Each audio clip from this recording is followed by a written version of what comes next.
Namaste. Welcome to Wise Owl Career Guide. We have today with us Ms. Shefali Kalra. She started her career with her IHM Aurangabad training, and after working 1 year in the hotel industry, she decided to shift her career completely into something that I find is very neglected field, but something that gives you immense pleasure if you are able to join that field. She did a B.Ed from Umang NGO into teaching special needs children. So let's welcome Shefali to the show. Hi, Shefali. Hi Neha, how are you? I am good. So, Shefali, tell us why this change in, the entire shift of from, hotel management to something which is so fulfilling. That's a very nice question. So, like you very correctly said, I did my hotel management from IHM Aurangabad, and I enjoyed my time training over there, learning the skills that we had to learn, and being with the industry. But somehow, personally, for me, it it is a very commanding industry. It asks a lot out of you, but for me, more than that, I was not feeling any job satisfaction in my own personal ways. So ironically, I just came back home on a sabbatical without even actually thinking about anything else, and I thought, okay, I'll just take this 3 months break or whatever, and then try to recoup and rejoin later. Right. Meanwhile, in those 3 months of sabbatical, I started going to our NGO Umang, which Okay. is an NGO in Jaipur for children with special needs, mainly working with brain damage and multiple disabilities. I Okay. started going there, and because my brother used to go to that school, my mother is the director over there. So it was Okay. just a basic home and time to go. And, when you don't have anything else on your plate, I started being with the kids, and it just pulled me in. It was just amazing because that was the kind of job satisfaction and joy that think I was looking for. And after that, there was no turning back. It's almost been about 7 years to that. So the kids have been just amazing. They just brighten my day. So yeah. So that got you into your beard. So Yes. what are the daily activities or daily work that you have to do over there? So, as a special educator, we all are trained to work with children in a more creative manner, if I may. It's not just about the academics, it's about the overall development of the child. It's Right. about how you see a child first for the person they are and Right. then work around them. There's this very beautiful quote that is, if I can't learn the way you teach me, can you teach me the way I learn? And that struck a chord with me. I mean, if we just try to see from their perspective, and that's exactly what we do, we try to come up with these more creative ideas in the academic or the functional skills and try to make them more empowered, more independent, because I believe that if we tend to do that, if we can make them more independent, they can be such a big part of the community and contribute to the community. So, apart from the joy and the creativeness that you have to come up on a daily basis, how was it more challenging, or more demanding compared to your previous profile? Because yes, hotel management also requires you to be absolutely present in that moment and Right, be very attentive. And I right. think those principles apply to this part of your career as well. Very correct. Absolutely. It is, when you were just saying it, I was thinking about it, and it is so true. You have to be so attentive because you're talking about every child's specific needs. You're Right. talking about where the child is coming from, what are the things that you have to keep in consideration, whether it's the disability or the limitations, or as I like to see, the most strengths that they have. What Right. is it that you're focusing? I think, in terms of challenge, personally, yes, it gets a little challenging at times when you want to, um, you want to explain or you want to work with them in a certain direction. And it's always a trial error when you're working, because if Right. I'm trying to find different methodologies of teaching, it's not just a blackboard to a copy. It's not just, we'll take one topic and it can be repeated 1,000 times for that child to really understand. So I think patience is one of the biggest key things that can come as a challenge for a lot of people. But Right. it also, for me, ironically works in a lot of different forms, because it is challenging but fun at the same time, if that makes sense. Because I'm like, Yes. oh, so we're not gonna learn from dancing about it. Okay, let's just go make some cartoons, or let's just go paint about it, or let's go in the nature and find what kind of different trees are there. I'm just saying out Yeah, ideas. I get the point. So, you have to be completely on your toes and coming up Always. with the plans, depending on their mood of the day as well.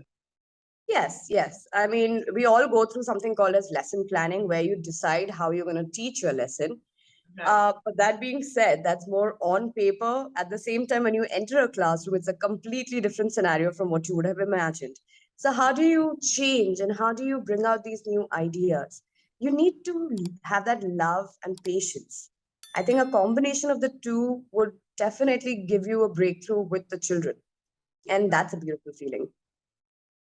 So, you've done something further to add to your, education for these kids, which Yes. is your Sorry. ELP course, right? Yes, yes, yes. So I More recently about from the I did educational leadership program from Perkins School for the Blind. That's in that. Okay. Boston, US, Massachusetts.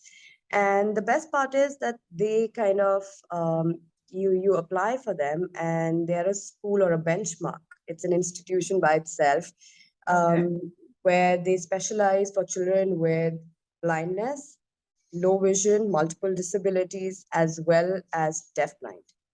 So it's a different ball game. I have never had an experience working with deafblind. Maybe a little bit when I did a few days internship with National Association for the Blind in Delhi. Okay. But besides that, to work with children with deaf blindness, or to work with children who do not have the primary source of information, vision that contributes about 80% of the information that is around us. If Yeah. you lose that, so how you enter their world? How do you teach them? How do you bring the people and objects back into their lives? Was so fascinating. And there was a part over there where I was shocked, surprised, and curious about Okay. something called as CVI, which is cerebral cortical visual impairment. That means a visual impairment caused because of a brain damage. And instantly, my first thought was, "Oh my God, I have majority of children because of brain damage in my organization," and we had no idea that there could be, or we did not even look in that direction till the time I got to know about it, that there Hmm. could be visual impairment not because of something going wrong with the structure of the eye, but Right. because there's a damage in the part of the brain where the vision functions or the pathways. Yeah. And I've opened a completely new area that I wanted to venture into. And that's what I'm trying to work on with the organization at the moment since I've come back in May. So Okay. it's been amazing. So, Shivali, as a special needs educator, Yes. what do you think are the options? Because I don't think there are as many schools as much as is required, and even the parents are not that willing to send their child because they feel kind of that loss of control or being able to watch over that need to constantly protect them. I think that is one of the reasons why parents are scared to send their kids to such schools. But Yeah, yeah, I go think ahead, please. I think nowadays people are more, or parents are more willing to find out what to do. And I think that's a good step forward. They want to Right. find out how they can help their child. Yes, there is a lot of protectiveness, and for obvious reasons. I Yeah. do not blame them, but it is the duty of the educators to kind of explain them how we will be going about it. Right. And in terms of resources, yes, it is a very, very big shortage that we are facing in this field, because not many people, for multiple different reasons, either they do not understand the need of being a special educator, Right. or they hesitate to come into the field because they do not know how they're going to react to it. And that's because of the lack of exposure or awareness. So I think Right. it's kind of so connected in a vicious circle where the moment we increase awareness, the moment we make it more normalized that, people with disabilities or with different needs can be a part of the society, we have to start accepting them. In different domains, people have to start opening, whether it is infrastructure for an access or education or just possibilities for jobs. But it has Right. to start with that one step of awareness and then building on those professionals. You have to bring in the professionals, which I believe is a very, very big shortage. Right. Because I think every private school now has to have a resource cell and has to have certain percentage of children who have special needs that they'll be catering to. Right. So because they do not have a resource cell, because there's a shortage of professionals, the whole cycle keeps going on and on where So they cannot accommodate more children with needs. Like right. our main aim at the end of the day, I mean, it's horrible to say it, but it's also what I want. I want special schools to shut down, not for any other reasons, but because I want them to be incorporated in the mainstream organizations, mainstream schools where every other child is going. And it is a Yeah. possibility. Absolutely, because I did my initial schooling till about seventh standard from a school in Delhi, which is Bharti Vidya Bhavan, and they Right. at that time also had the entire section for kids with special needs. So Yes. I can understand that, but I haven't seen that kind of section in other schools. I think there would be, if we were to count per city, there would be two schools or three schools which Yes. have this kind of this thing. So Yeah. for people to join this segment as a career, what is the suggestions that you would give? What is it that they need to think about if they want to get into? Because I have seen a lot of my own friends who have been spending 1 hour 2 hour and doing kind of a tuition, or that spending that 1 hour in the evening out of their schedule and going to a special needs child, bonding with them, teaching them something, but they don't think of it as a career option. Right. So Right. I understand. I think first of all, it is that we have to change our perspective towards people and children with disabilities, where, I mean, we cannot think of them and have a sympathetic approach. You know, absolutely. the moment we bring that sympathy into action, we kind of put our expectations or below expectations on that child, that ye itna hi kar le, ye itna hi samajh le. That is not what we are trying to achieve, because then that becomes a very um, non-achieving approach. I mean, so many children with different kind of I mean, disability. you've ended the thing even before you've started. Saying that bas Exactly, itna hi, exactly. you've absolutely ended the scope even before you start. Absolutely. And that is the worst thing you can do when you come into this field, is look at that child and already make a judgment saying, ye bacha itna hi kar payega, this is all they can do, and let's just try to achieve that much. If my achievement goal is about 50%, how do I want to go about it? I will not be putting in the same efforts. Whereas if I Absolutely. genuinely see the person they are, the capabilities, the strengths that they hold, and go forward from there. Try to change my ways of teaching them. I assure you, they can reach different heights. And I have a very good story to tell you.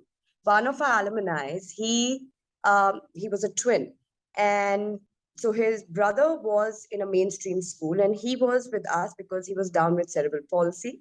And he finished his 12th. In 12th, I mean, it's not a sibling comparison I'm doing. I'm just telling you a story. In 12th, he achieved more marks um, as compared to his brother. He finished his college. He then, in the first attempt, has now become a junior assistant. So, Oh, wow. exactly. And there are many more. This is still a more academic achievement, but there's so many more who have gone about working in hotels, have achieved a lot of empowerment for themselves, have started doing an independent living, have started doing their own small entrepreneurship. And it is only because of the small idea that I can. Right. You know, we always say that everything is so linked with the IQ of the child, which is not true. I can has nothing to do with IQ. Right. It is, Absolutely. yeah, I think it's more, the teacher that they get is what helps them reach where they can. yeah. We So, have to remember that we are a medium. We are a way to help the child reach a goal. We do not sit there to decide what the child is capable of. We rather enhance their strengths. so the B.Ed at Umang, is it the only place where this is happening, or there are Hmm. other places also? And how can people go about applying for it after 12? And So, yeah, yeah, please go ahead. I'll come to the second part of the question after you I'm so answer this. sorry. Yeah. No, no, no. So B.Ed and M.Ed courses in special education that are available throughout India in a Okay. lot of different organizations. Uh, in Jaipur itself, for B.Ed courses or diplomas, we have about 6 to 8 institutes who are running it. Okay. And they are usually affiliated with the university. For example, Umang B.Ed is affiliated with the Rajasthan University. So there are all courses. It's a 2 year course for B.Ed. And even for MET, then which you can do further, they are Right. all there available, and it does not really require a specific background that you need to have. Okay. Um, for example, I was hotel management. Hotel management, yes. There is no specific background, but yes, I had to put in a little bit more fight because they did not have anyone before me coming into hotel management and doing it yet. So I had to kind of explain them that I do, you have certain subjects according to criteria based on different places. For example, I had people who had home science as a background, or who had any pedagogy as a subject in the background that they've learned, done a BA in. That Mhm. would be easier for them to get into an B.Ed program. But otherwise, there is no specific thing about you have to have a particular background to come into this field. Okay.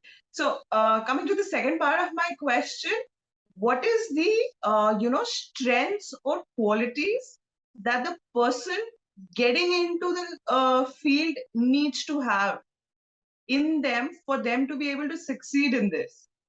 Right. See, couple of them, but for me, the topmost is love for the children. If they Okay. have the love and the patience with the child, that is half the battle won. But besides that, yes, you need to have a few more anticipatory needs that you can work with the child and see observations that you can do with the child. For example, if I see a method not working, I try and try over and over again, but I need to pick up on those small cues. For example, a child with autism, whether they are creating, as we say it, or their behaviors, wrong behavior, because it's a sensory need or because the child is trying to communicate. You need to have that eye for observation, a key eye. Right. So that's another thing. But besides that, the willingness to think out of the box. That is another thing that I think is really required. Plus, to keep yourself updated. There is just so much progress, updates all the time happening in our field about different kind. Like till date, I don't know so many syndromes, what kind of effect do they have. The CV, I think, that came to me when I was studying, everything is, you need to have that curiosity in you to learn more. Right. We cannot stop learning. It's a continuous process. You always are learning, and that curiosity has to stay with you. patience, curiosity, love for the child. It's as simple as that for me. Okay. Thank you so much, Shafali, for talking to us and giving us these insights. I hope a lot more, youngsters decide to get into this field and enjoy the everyday challenge of it. Thank you so much. Thank you so much, Neha. I really hope the youngsters really look into this, because I can assure you, once you're in this field, there is no going back. It is just so much pleasure in here. The challenges are just minimal then. But thank you for having me on this show with you. Thank Thank you. you. So that was Miss Shifali Kalra, who's working with Umang NGO in their school for the kids who have special needs. Now, teaching and working with children is always fun and challenging, but working with kids who have, challenges, disabilities, is, I think, even more challenging to yourself on a daily basis. So if you're somebody who loves to interact with children and enjoy seeing them learn something new and grow as a person, and also enjoy the challenges that the kids with special needs throw at you on a daily basis, I think this is a option for you to get into, because life will have a lot of meaning and fun, and no 2 days for you are gonna be the same. It will be a fixed time job, but a job which has a new challenge every second of the day for you. Finding newer ways, ensuring they're engaged and learning is something that is, a normal teacher with normal kids who, they still listen to you when you scold them, or try to threaten them with no games or no free time. They will listen to you. But the challenge here is something, if you are a person who enjoys challenges and is up to the task, you should get into a career for being an educator to kids with special needs. I hope you find this episode insightful. If you have any questions regarding the course, or how to get into it, or what is the kind of career and growth that you can get, please feel free to drop a comment and we'll answer all your questions. Do like, share and subscribe to the channel. Thank you.